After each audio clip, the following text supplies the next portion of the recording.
D gang ವಿರುದ್ಧ additional charge sheet ಸಲ್ಲಿಕೆಯಾಗಿದೆ.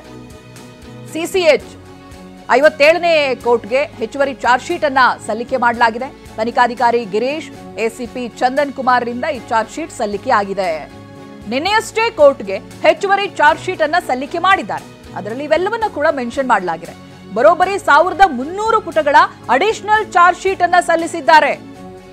FSL report ಹಾಗೆ ಕೆಲ ಸಾಕ್ಷಿಗಳ ಹೇಳಿಕೆಗಳು ಕೂಡ ಈ ಅಡಿಷನಲ್ ಚಾರ್ಜ್ ಶೀಟ್ ನಲ್ಲಿ ಇದೆ. ಪುನೀತ್ ಮೊಬೈಲ್ ನಿಂದ ರಿಟ್ರೀವ್ ಆದಂತ 8 ಫೋಟೋಗಳು, A3 ಆರೋಪಿ, ಹಾಗೆ ಹೆಚ್ಚುವರಿ ಚಾರ್ಜ್ ಶೀಟ್ ನಲ್ಲಿ ಮಹತ್ವದ ಅಂಶಗಳು ಇದಾವೆ ನೋಡಿ. ಒಂದು ಪುನೀತ್ ಮೊಬೈಲ್ ನಿಂದ ರಿಟ್ರೀವ್ ಮಾಡಲಾದಂತ ಫೋಟೋಗಳು. ಪುನೀತ್ A3 ಆರೋಪಿ ಆಗ್ತಾನೆ ಈ ರೇಣುಕಾಸ್ವಾಮಿ ಕೊಲೆ ಕೇಸ್ನಲ್ಲಿ. ಜೊತೆಗೆ ಅಡಿಷನಲ್ ಚಾರ್ಜ್ ಶೀಟ್ ಎಷ್ಟು ಪುಟಗಳಂತ ಹೇಳಿದ್ರೆ 1300. ಮೊದಲನೇದಾಗಿ ಸಲ್ಲಿಸಿರುವಂತಹ ಚಾರ್ಜ್ ಶೀಟ್ ಸಾಧಾರಣ 4000 ಪುಟಗಳಿಗೂ ಮೀರಿತ್ತು.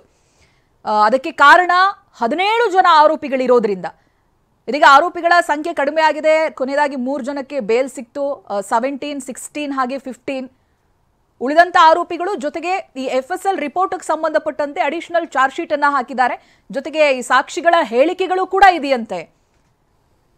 ಇನ್ನು ಬಹಳ ಕುತೂಹಲ ಮೂಡಿಸುವುದು ಆ 1300 ಪುಟಗಳ ಚಾರ್ಜ್ ಶೀಟ್ ಅನ್ನ ಸಲ್ಲಿಸಿದ್ದಾರಲ್ಲ, ಅಡಿಷನಲ್ ಚಾರ್ಜ್ ಶೀಟ್, ಅದರಲ್ಲಿ ಏನೇನಿದೆ ಅಂತ ಇವಾಗ ಗೊತ್ತಾಗ್ತಾ ಇರೋದು ಕೆಲವೊಂದು ಮಾತ್ರನೇ.